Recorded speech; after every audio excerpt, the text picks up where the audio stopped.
The middle and bottom is where we see the biggest lift. Middle performers, we see an increase of 59% in their performance. Whoa. The low is wild. Yeah. It's like a 27. Like you Especially could have now a with AI, you whiteboard can and create our product if you want. Go for it. It's just going to take you a lot longer. The free rewards are more in demand. So things like a day off or, you know, oh yeah. You can right, buy like a day off from the shop. That's a that's week awesome. off, it depends how nice your Yeah. boss is, or Yeah. the CEO to do push-ups on the all hands. Olga, welcome to Product Growth Stories. So happy to have you on the show. So you are the CMO of SalesScreen. I'd love to just dive right in. Like what is it that SalesScreen does that's unique?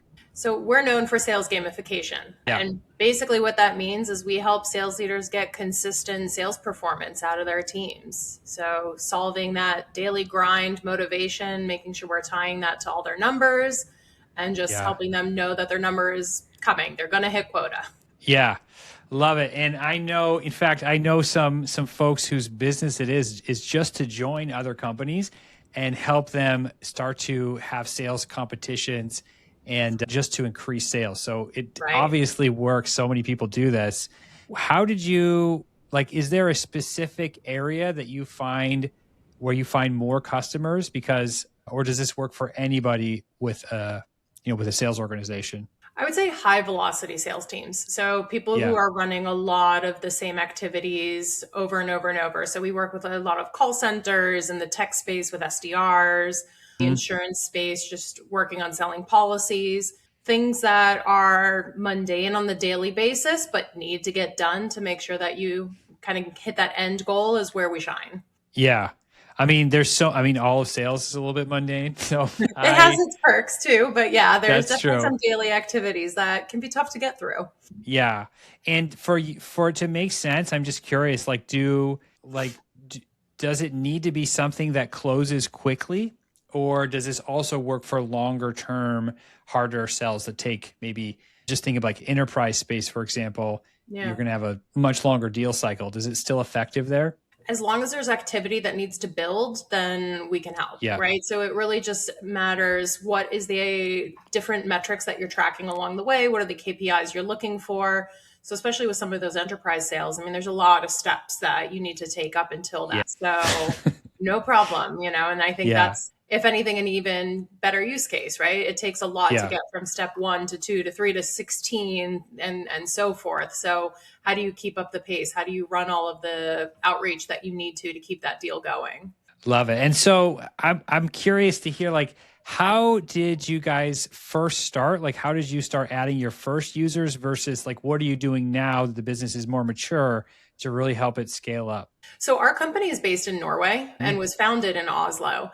And so a lot of the early stages of this company, and we're about 12 years old, was word of mouth. And it Yeah. started interestingly as like a texting platform and sort of being able to do outbound via SMS.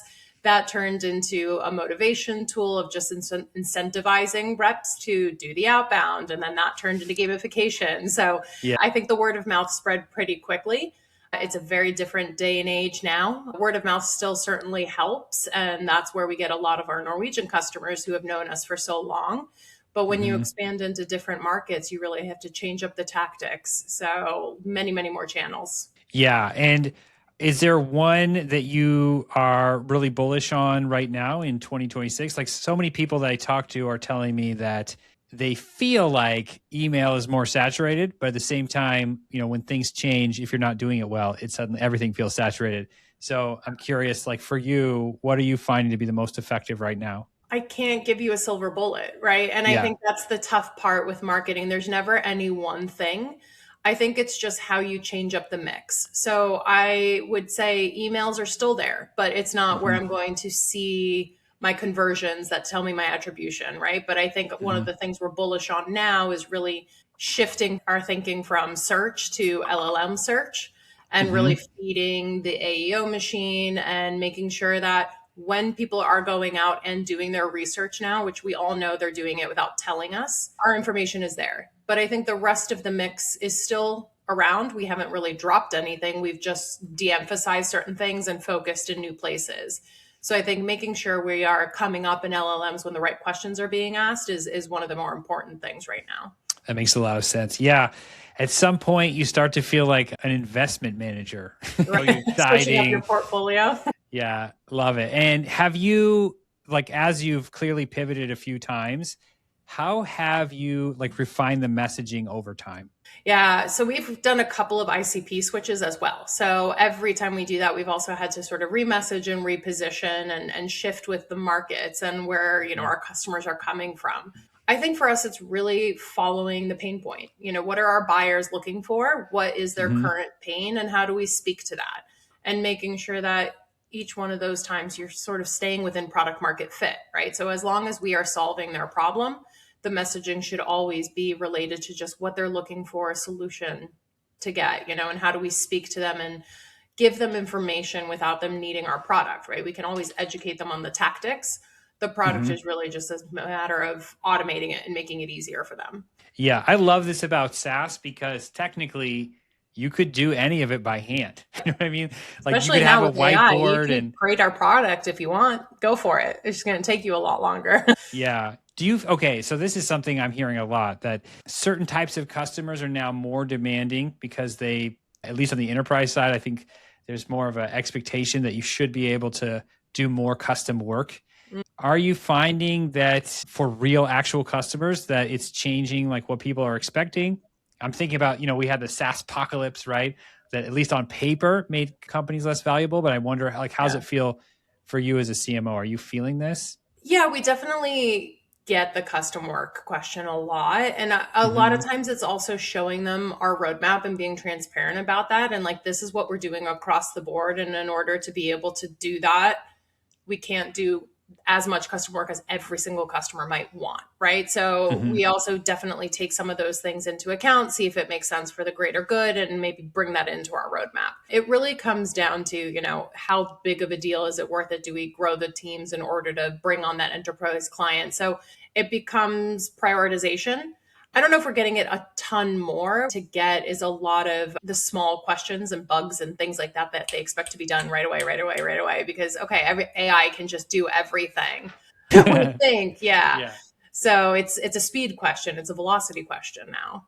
Okay, yeah. Yeah, I see that quite a lot that like customers are changing, what they expect. Are you afraid of people actually duplicating it? Do you think that is like you mentioned it joking around, right? But do you think this is a real risk for SaaS businesses? It can be, right? And I think it's a question of can you differentiate and do you have enough knowledge about the space that can't be learned, right? So we've learned our tactics and our motivation techniques and the right emphasis on which ones and the weighting and all that kind of stuff. And that's pretty proprietary. That's really tough to learn again. So I think customers will try, and they absolutely on the enterprise level have the resources to do it.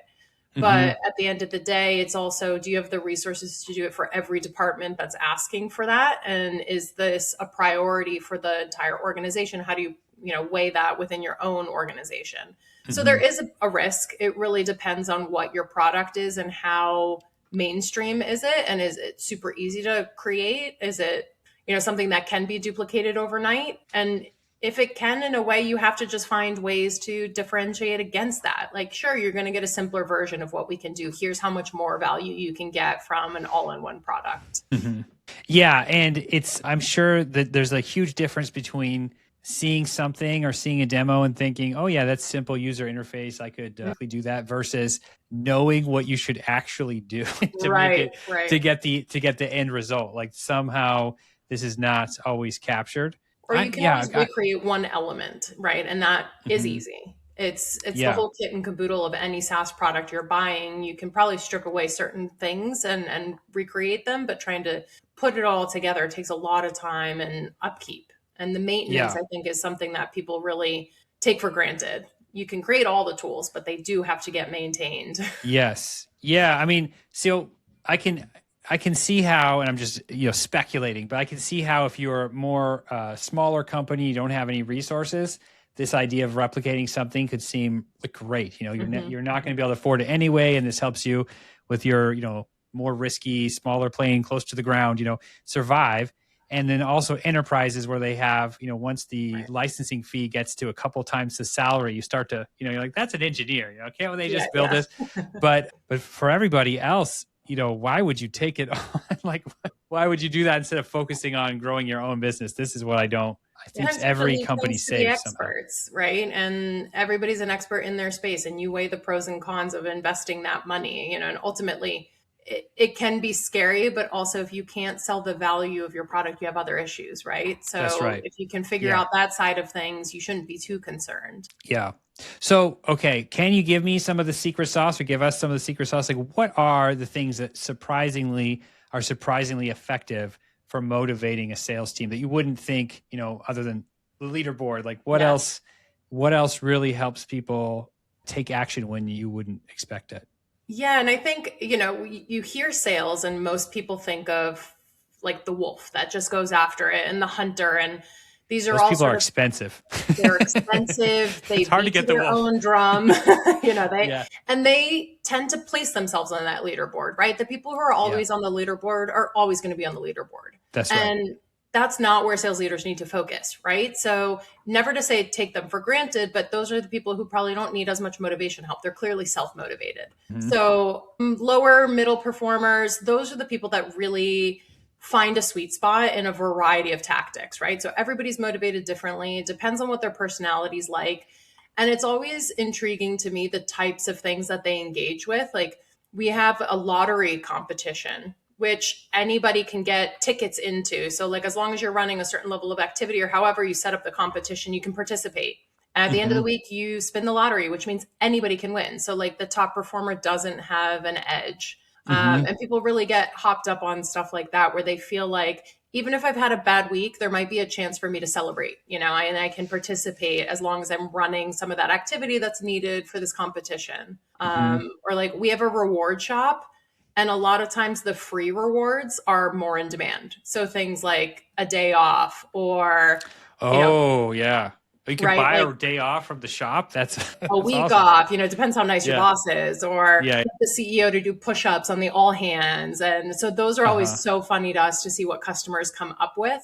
And we have some customers that'll put a Rolex in there. And I'm like, okay, you're going to vie for some of these like free giveaways and you could be saving up to go get the Rolex. And, they pick and choose what Yeah. they're looking for. That's interesting. I love that. It's good examples of how there's all these like social things that are exciting that are not necessarily, Yeah. a date master or whatever Right. Right. giveaway. I Yeah. think I love. we take human connection for granted. And a lot of times people just want to feel connected to their team. So if they can do Mm-hmm. something fun, like, have so and so have to sing a song on all hands and make a funny event out of it, or whatever it may be, like you just want to break out of the patterns sometimes, or, see someone's celebration on the TV screen that you forgot they're on the team over in, the East Coast or whatever it may be. So I think especially with us being hybrid in so many cases, it's just nice Yeah. to put some human back in things. Yeah, I love that. I'm just thinking about all the different people I've known and how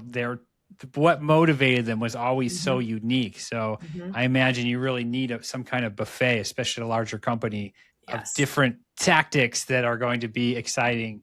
And what do you like? I'm sure you must have, I hope you have this on your website. You must have some data about, if a company is a certain level of qualified, how much does this improve? If you don't have a program or you're doing it internally and it's like one project manager that can't, they're juggling on the side. When Mhm. you add something in like this that's really dedicated and ongoing, what does that typically do for a sales team's performance? Yeah. So I talked a little bit about the middle performers. The middle and bottom is where we see the biggest lift. Middle performers, we see an increase of 59% in their performance. Whoa. The low is wild. Yeah. It's like a 27, so you've Yeah. really got a lot of opportunity there with your people. So especially if you start from your lowest performers, you have the most to gain there. So that's always really exciting to see. Like they've got the ability, obviously you hired them for a reason. They just need to pump up on the right activities or whatever it may be. If you get them reaching those KPI goals, the targets are, coming down the line. So we focus on those leading indicators, and those activity levels go up fast, and that's really exciting. Yeah. Yeah, that's so cool. I'm just imagining that right now. Well, what do you see in terms of like just the future of the company, if you're like looking forward till the next year, like what are you the most excited about what you get to do as a CMO and the product itself? I think it's AI, right? So Yeah. we are now agentic in the product. There's AI behind everything. And it's really getting insights and proactively being suggested actions is so different and so exciting for sales managers, because the last thing you want when you pick up a tool is to have to learn the tool, right? And I Yep. think that's sort of the exciting thing about developing products now of we'll do the heavy lift for you. You know, like we can see your numbers, we see what's happening. Like Hmm. I see John over here is lagging. Let me suggest you set up this achievement that's specifically exciting for him. And the manager can just be like, yep, go ahead, do it. And you're on your way.